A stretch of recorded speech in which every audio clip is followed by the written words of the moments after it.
जय श्री कृष्ण। राधे राधे मित्रों। भगवान श्री हरि विष्णु की कृपा आप सब पर बनी रहे।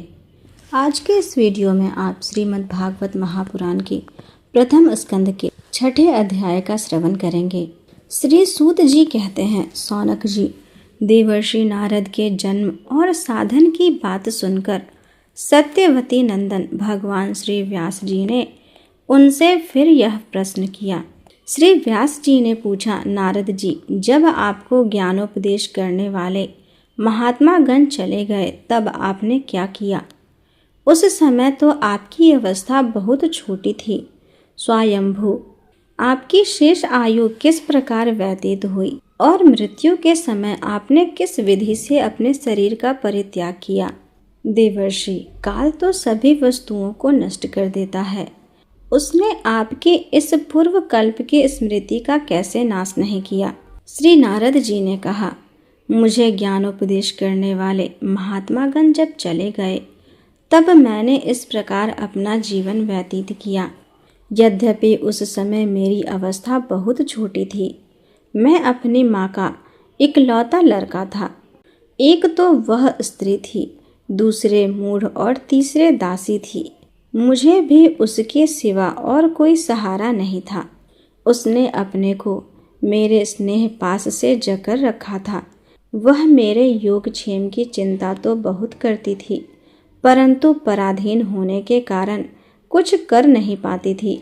जैसे कठपुतली नचाने वाले की इच्छा के अनुसार ही नाचती है, वैसे ही यह सारा संसार ईश्वर के अधीन है। मैं भी अपनी माँ के स्नेह बंधन में बंधकर उस ब्राह्मण बस्ती में ही रहा। मेरी अवस्था केवल 5 वर्ष की थी। मुझे दिशा, देश और काल के संबंध में कुछ भी ज्ञान नहीं था। एक दिन की बात है, मेरी माँ गौ दूहने के लिए रात के समय घर से बाहर निकली। रास्ते में उसके पैर से सांप छू गया। उसने उस बेचारी को डस लिया। उस सांप का क्या दोष? काल की ऐसी ही प्रेरणा थी। मैंने समझा, भक्तों का मंगल चाहने वाले भगवान का यह भी एक अनुग्रह ही है। इसके बाद मैं उत्तर दिशा की ओर चल पड़ा।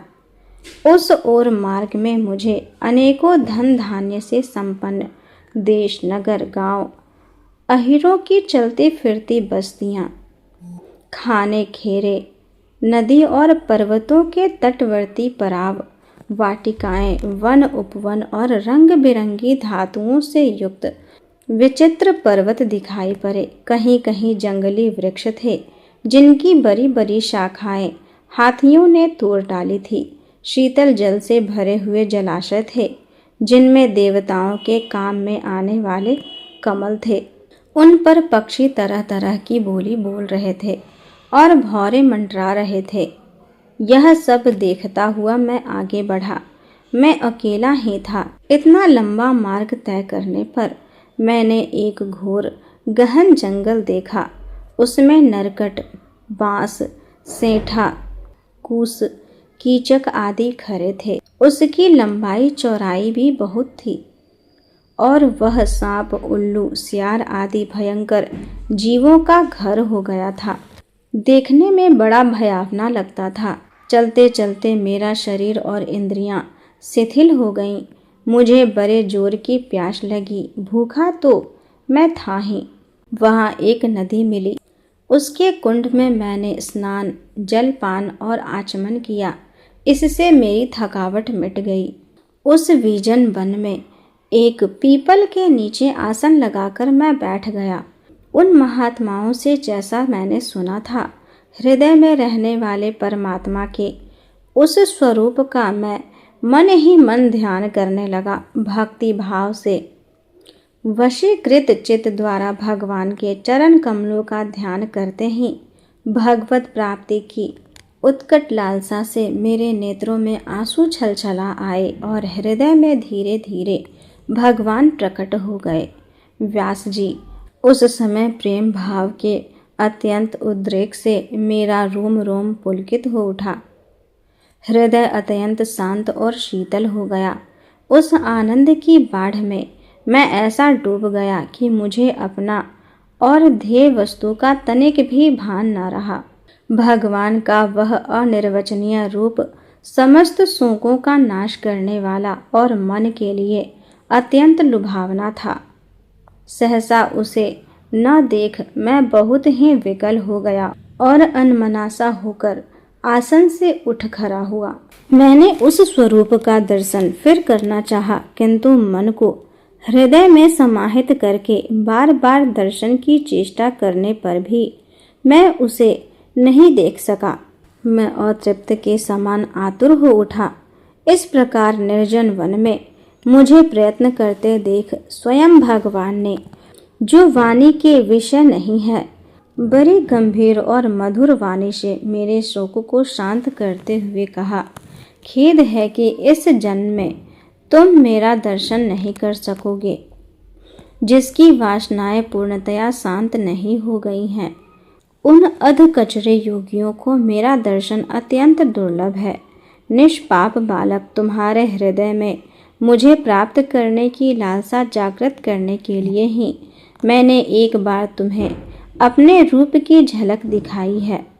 मुझे प्राप्त करने की आकांक्षा से युक्त साधक धीरे धीरे हृदय की संपूर्ण वासनाओं का भली भांति त्याग कर देता है। अल्पकालीन संत सेवा से ही तुम्हारी चित्त वृत्ति मुझ में स्थिर हो गई है।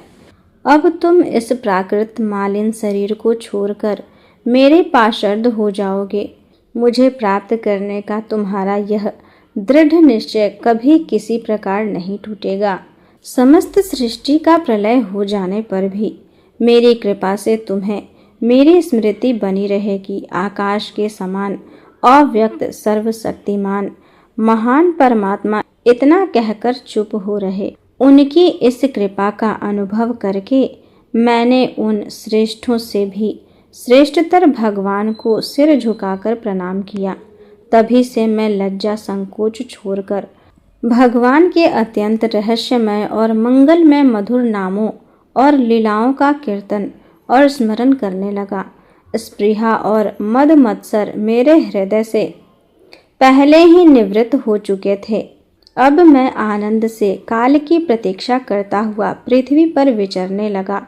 व्यास जी, इस प्रकार भगवान की कृपा से मेरा हृदय शुद्ध हो गया, आसक्ति मिट गई और श्री कृष्ण परायण हो गया।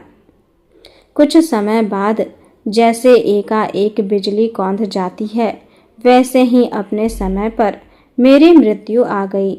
मुझे शुद्ध भगवत पाशर्द शरीर प्राप्त होने का अवसर आने पर प्रारब्ध कर्म समाप्त हो जाने के कारण 5 भौतिक शरीर नष्ट हो गया। कल्प के अंत में जिस समय भगवान नारायण एकार्णव के जल में शयन करते हैं, उस समय उनके हृदय में शयन करने की इच्छा से इस सारी सृष्टि को समेटकर ब्रह्मा जी जब प्रवेश करने लगे, तब उनके श्वास के साथ मैं भी उनके हृदय में प्रवेश कर गया।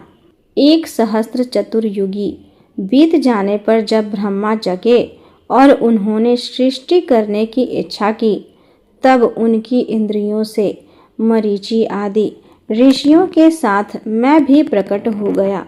तभी से मैं भगवान की कृपा से वैकुंठ आदि में और तीनों लोकों में बाहर और भीतर बिना रोक टोक विचरण किया करता हूँ।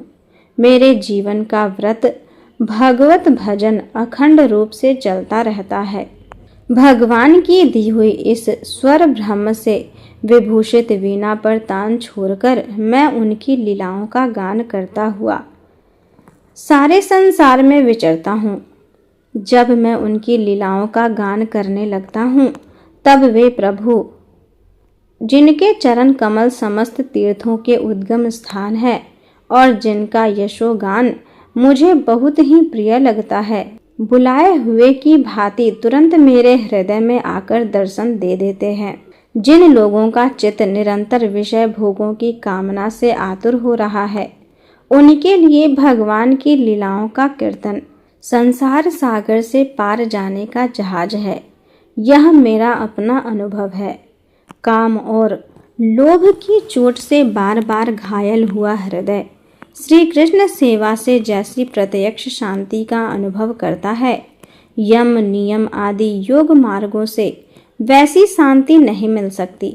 व्यास जी, आप निष्पाप हैं। आपने मुझे जो कुछ पूछा था वह सब अपने जन्म और साधना का रहस्य तथा आपकी आत्मतुष्टि का उपाय मैंने बतला दिया।